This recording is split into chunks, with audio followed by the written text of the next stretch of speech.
Hello. Hello and welcome to the tour of pleasure here in the Enchanted Kingdom of Hermione.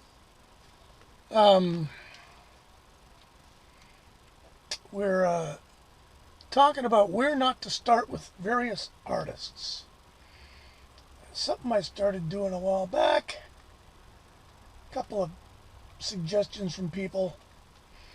And I'm going to kind of roll with it with other artists. This takes a bit of thinking because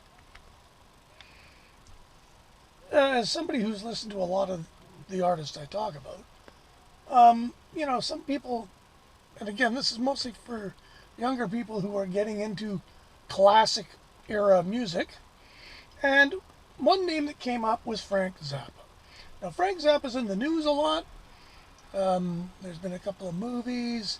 There's a whole pile of good reissues coming out for the Zappa file. But there's a lot of people, I'm sure, out there that are like, well, what's he like? Where would I, name me, what's a good place to start with Frank Zappa?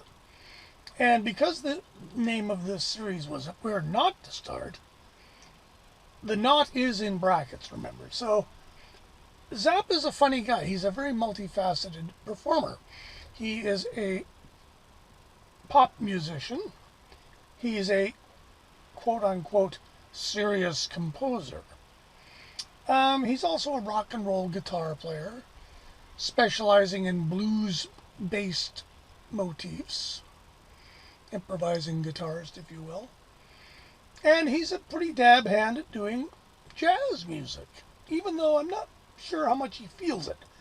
But basically, in short, he's a real, I don't know what they call it, a polymath. And it's tough to get a feel for him without listening to 1,000 records. And I started to try to boil them down. And the first thing you always say is, well, what was his most popular record? Most popular record was Valley Girl from the album Ship Arriving Too Late to Save a Drowning Witch. And that's not really the place to start. That was a kind of a novelty thing. He collaborated with his daughter Moon, which is famously accounted for in her new book, which doesn't make Mr. Zappa look like the greatest parent, I will say. And that's part of the thing about Zappa. There's a lot of scrutiny. And like with so many people who are deified by their cult, if you will, there's a backlash. And now the backlash is Zappa was sometimes maybe not the nicest guy. Who knew? Nobody's perfect. As for me, I like a lot of his work. I find a lot of it exasperatingly puerile and dumb. I think he had a real contempt for his audience. However, having said all that, I enjoy his music a lot. And I've bought a lot of these fancy new reissue box sets. I've reviewed them on the channel. Some of them are really good. Some of them are actually not very good at all.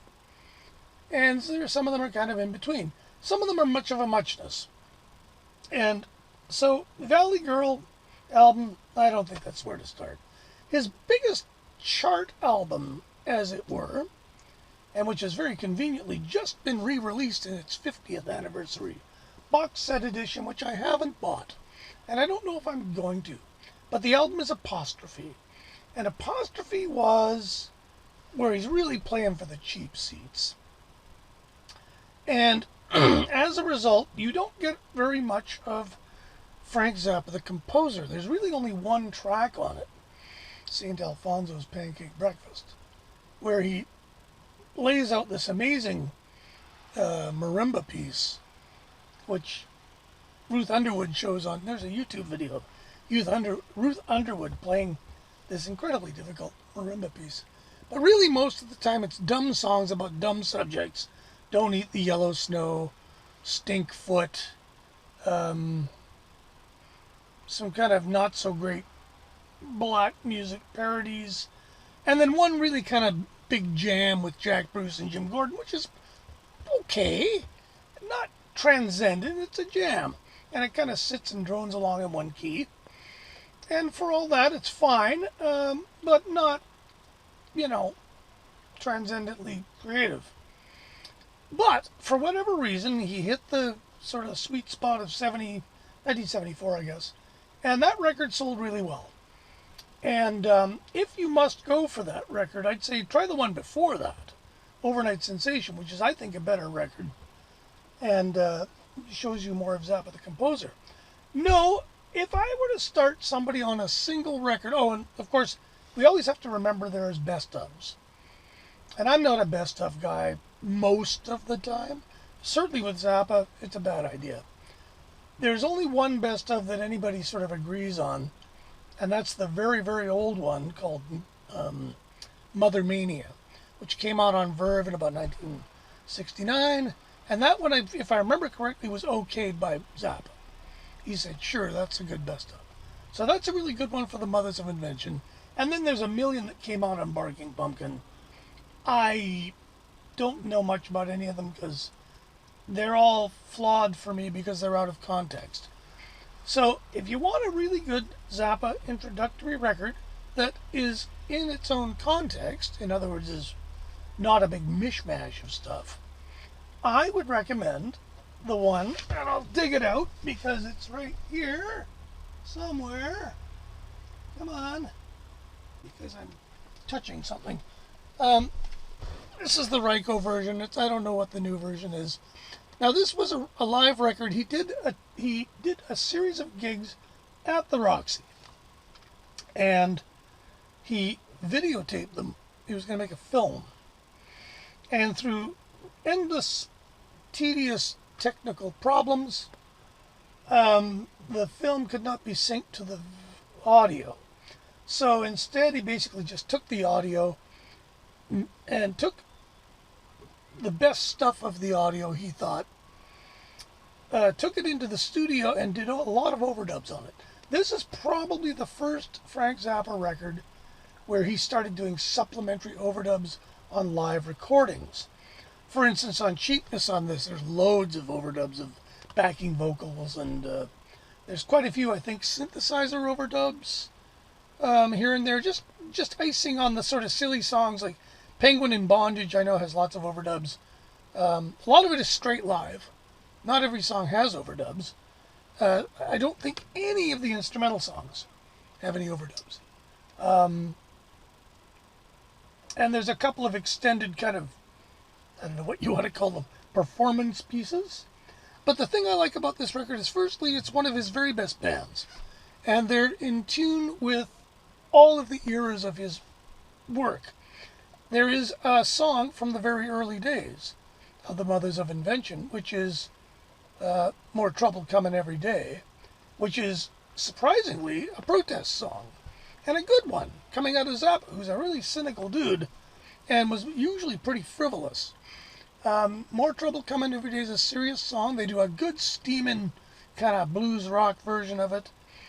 He does Son of Orange County, which is also an old Mothers of Invention song. He does a song called Cheapness, which is very much like his apostrophe stuff, but it's got a little bit of everything on a double album. It's not all recorded at the Roxy, hence the title Roxy and Elsewhere, because there's a couple of tracks where Jeff Simmons is in the band, Don Preston's playing synth in the band, Walt Fowler plays trumpet in the band, but I think 3/4 of this is the band. And this came out, actually, this is a rather, there's a bunch of this stuff here. So this, ultimately, the technical problems with the video were solved eons later. What year is this? I forget. And Roxy the movie came out. Now this is this, but there's no overdubs. So it sounds different. If you've this record is burned into my engrams forever. Every detail of it, there it is. So when I heard this, I was like, wait a minute, there's a little synthesizer lick, or, where's all the vocals on Cheapness? And of course they're not there because they were added later. This also features a lot of songs that weren't on this record. And it's absolutely terrific. It's as good a performance video of a fantastic band playing fantastic music as you'll ever find in rock and roll music. It's an exciting record. And to the end of displaying this, the Zappa Family Trust, who know a thing or two about record collectors, they decided to just put out the whole caboodle. This is all the shows, because of course the movie was all edited down from, I believe it's 4 or 5 shows, all at the Roxy, every take, or I think it's every take, the whole big thing. And it's a little, like I say, it's a much of a muchness. There's a few, each CD, there's what, 8 CDs? 6 CDs? Have a gem in it. But it's only for the diehards. I bought it. I listened to it in my car for a month, and I actually got really sick of a lot of these songs, let me tell you. But that's it for Zappa. I'd say start with the Roxy. And if this is a little daunting, maybe start with Overnight Sensation, which is the record. Apostrophe is in between those two. Apostrophe is a little bit dumb, and you won't get much of a taste of Zappa the composer.